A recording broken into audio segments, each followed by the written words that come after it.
Greetings, everyone. Hope all of you are having an absolutely fantastic day. We are back again with Midnight Suns, a new experience from Firaxis Games.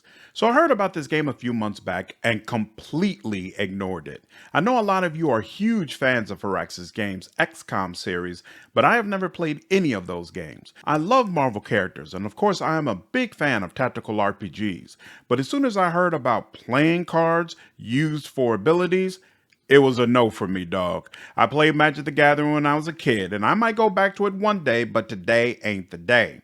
But recently, the game was showcased at the Summer Game Fest, and I decided to check out the new information.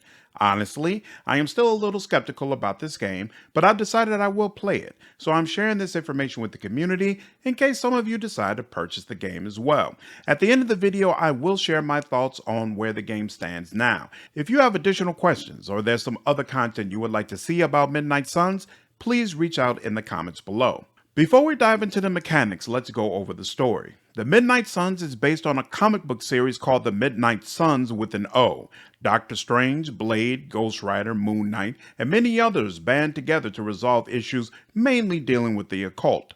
Most members of the comic strip were male, so I assume the name was slightly changed to be more inclusive towards the female heroes in this game.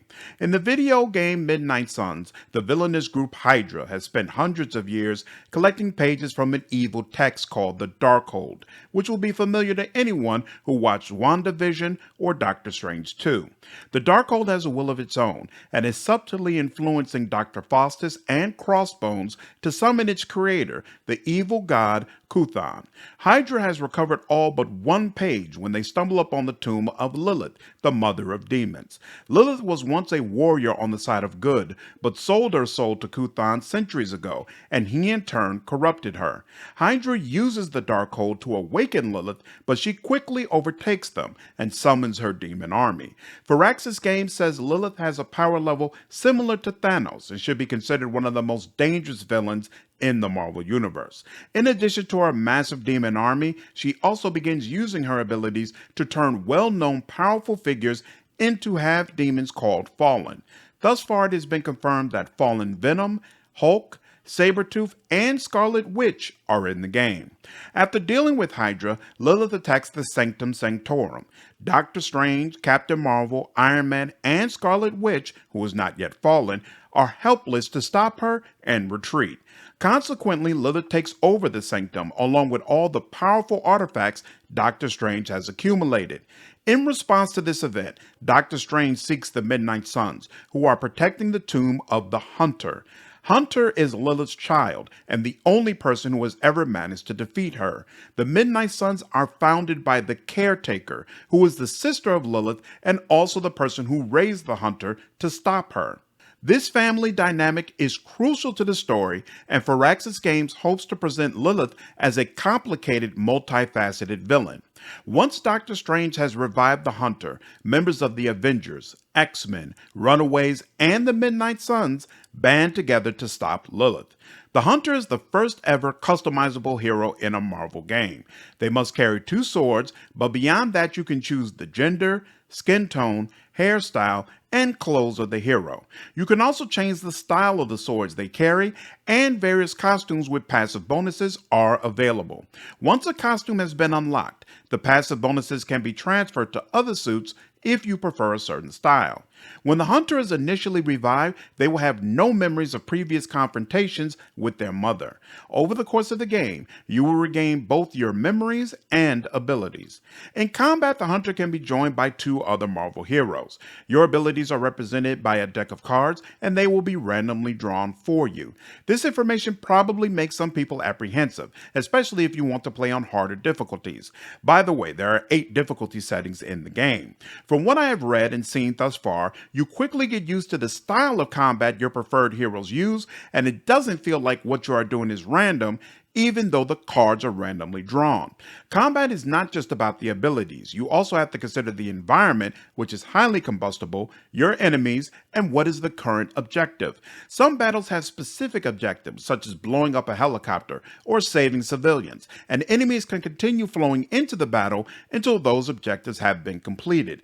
Your tactics are everything in this game. You do not upgrade Marvel heroes directly. They come incredibly powerful right out the gate. Your strategies will be the difference between success or failure. Cards have a variety of types, such as attack cards, skill cards, which are mostly heals and buffs, and heroic cards, high damage special abilities that vary based upon the hero. Heroic cards require your heroic meter to reach a certain amount before they can be used.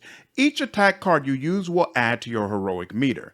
There's an ebb and flow to this, as you are always gaining more heroic points while choosing how to strategically use them. In addition to the different card types, they will have special features that should be considered when using them. Quick cards can be used more than once if you KO the enemy that it was used against. Chain cards allow you to attack multiple enemies with the same ability. Knockback cards will knock enemies back into the environment or each other. This can also be a great way to push enemies into pits behind them. Forceful knockback allows you to push or throw enemies longer distances. Stun cards will prevent an enemy from acting until they take damage. There are many options outside of those that I have listed, and some cards will combine multiple features for powerful effects. Every turn you will be able to use 3 cards, and you can also redraw 2 cards. You can only move 1 hero per turn, but you can move that hero as much as you like until you play a card, ensuring that you don't accidentally place them somewhere you didn't intend. The green circle shows where your character will end up after a move or using an ability. Positioning is very important, since again the environment is dangerous and can be used against you, and enemy abilities will get more dangerous as the game goes on. For example, Sabretooth has the Frenzy ability, which means he can potentially attack you every time you use a card, even though it is your turn. Combat locations will be varied, and thus far footage has been released in the Underworld, New York City streets, Avengers Tower, Sanctum Sanctorum, and a Hydra base. It appears there will not be any verticality to combat, so all confrontations will occur in a flat, wide open area. There will be 13 playable heroes at launch, 12 Marvel heroes, and the Hunter. I haven't seen any information regarding the abilities of Captain America or Scarlet Witch. Iron Man's abilities center around his ego. He can get more chain attacks based on how many Iron Man cards you have in your hand. Some of his cards also get additional abilities if they are redrawn. He can make enemies vulnerable, which means they take more damage, and he can mark targets, which means you can get a free card play when those enemies are KO'd.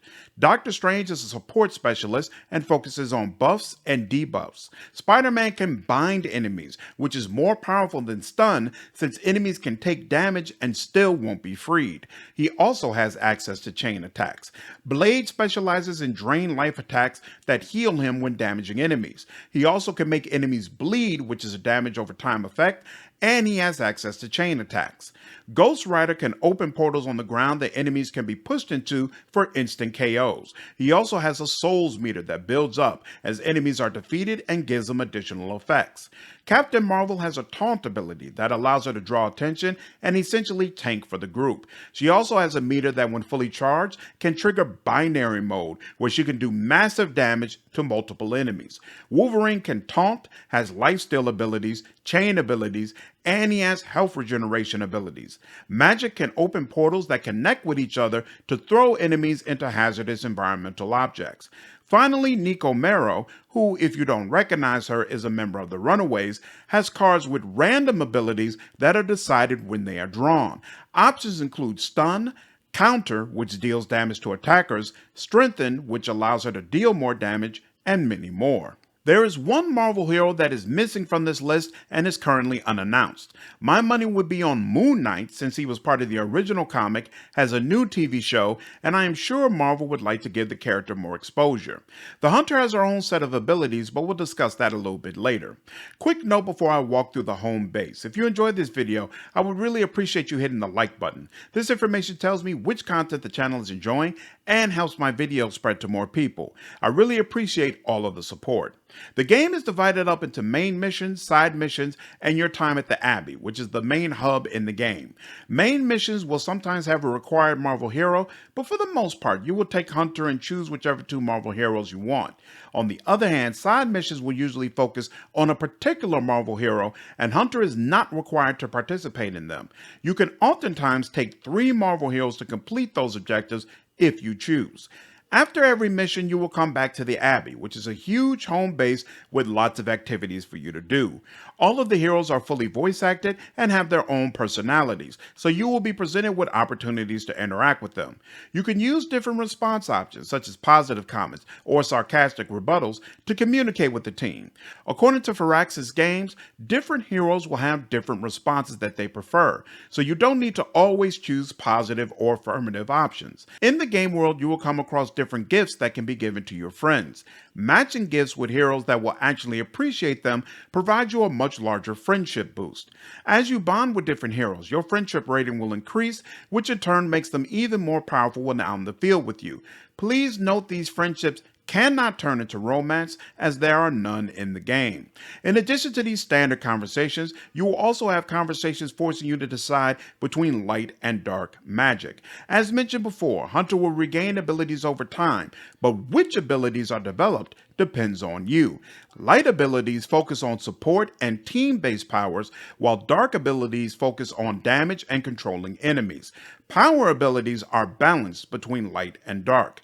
In some dialogue conversations, you will have to take a light magic or dark magic option. Marvel heroes have strong feelings about which path you should choose, and consequently, you cannot be friends with all 12 heroes in one playthrough. Magic might strongly believe you should fully give in to the dark side of magic, while Captain Marvel could strongly urge restraint. Which abilities you prefer to use in combat is also used as a barometer to determine which side you prefer. Outside of these conversations at the Abbey, there are tasks and upgrades that can be completed. The Forge is where you'll find Doctor Strange and Tony Stark constantly engaging in banter. Doctor Strange researches artifacts that give you access to crafting resources and ability upgrades. Tony Stark will unlock gamma coils that provide you with new cards. If Tony Stark gives you a duplicate card, you can take it to Blade in the training yard for it to be modified. Essences can be found around the Abbey, and Blade can use those when you attempt to change certain cards. This is how over time you can create more powerful cards that combine multiple features. Blade will also let you spar with a hero, giving that individual a combat bonus that applies to any missions they do that day. This will also boost your friendship with a hero, but you can only spar with a particular character once every 4 days. Captain Marvel is located in the War Room and will analyze intel caches you pick up on your journeys. They will reveal hero ops that you can send different heroes to complete. A hero sent on an op will be unavailable for your next mission. Agatha Harkness has a shrine in the Abbey and will send you on trials that have the Hunter, along with their pet Hellhound, combating against different enemies. Once the trial is complete, a new section of the Abbey will be unlocked, and oftentimes it will contain arcane chests. As you do things around the Abbey, your arcane level will steadily rise. There are arcane chests spread across the Abbey grounds that can be unlocked based on how high your arcane level is. You have your own room in the Abbey, and different things in it can be upgraded or changed by spending gloss. Gloss is accumulated by doing things around the Abbey or completing missions. Since I mentioned you can talk with all of the heroes, I think some of you might be interested in the voice actors that are in the game. Yuri Lowenthal, who voice acts Spider-Man in the Insomniac series, is confirmed to reprise his role as Spider-Man for Midnight Suns. Lyrica Elcano played Nico Minoru in the Runaways Hulu TV series, and she voice acts that role in the video game as well. Michael J. White, famous for roles in Spawn and Black Dynamite, voice acts Blade. Finally, this has not been confirmed, but to me, Magic's design looks spot on for Anya Taylor-Joy, who played the character in the New Mutants movie. The last piece of information I have about this game is that it does have microtransactions, but according to Firaxis Games, they are not in any way involved with gameplay or the card system. I have seen it mentioned several times that you can purchase different costumes in the store, but it's not clear if other things will be offered as well. Firaxis Games has also said that costumes can be unlocked in-game, so the store will not be the only way to change your look. Alright, now that we have reviewed the information, I'll briefly share my personal thoughts. It seems like they are trying to make combat a puzzle where you have to deal with the pieces at hand and figure out how to make things work. That could potentially be a great way to make sure combat is always interesting. I am not sold on the card deck aspect of this game, but like I said in the beginning, that no longer holds me back from purchasing this. I am not particularly impressed with the graphics, but the cinematics and combat look fantastic. It will be interesting to see if the writing holds up in this game. Multiple people who were able to play it said that long stretches were spent conversing at the Abbey. That could present a pacing problem for some people, and if the writing is poor, it'll end up being a detriment even for people like me who enjoy long dialogue stretches. I am also concerned about how long it takes to get a full team. The devs mentioned in a live showcase that you don't get Wolverine until 15 hours into the game. If you follow the channel, you already know I hate late game party members. By the time you get them, you've already figured out strategies with other people, and using somebody new feels like more work than it's worth. Please just give me my people up front. I personally plan to use Blade and Ghost Rider while leaning towards dark magic, so Wolverine doesn't bother me, but I hope the other party members are not spread out throughout the game. What I do find really exciting is the way they seem to be digging into Marvel lore. Firaxis Games promised a large cast of villains, which makes me excited for the side quests that could deal with a lot of stories and characters completely outside of the ones already mentioned. I also love the mix of characters that they've chosen. We've got a couple of overused ones like Wolverine and Iron Man, but when's the last time Ghost Rider or Blade really got a chance to shine? I think the banter and combat synergy possibilities are fantastic and could really give this game long legs. So to wrap this up, I definitely plan to purchase this game, play it, and make content for all of you. Again, if there's information you want to know that I haven't listed here or questions you still have, please comment down below and I'll do my best to answer them. Hope all of you enjoyed this video. If you did, please leave me a like, share this content, and subscribe to the channel if you haven't already. I will see you all in the next video. Take care.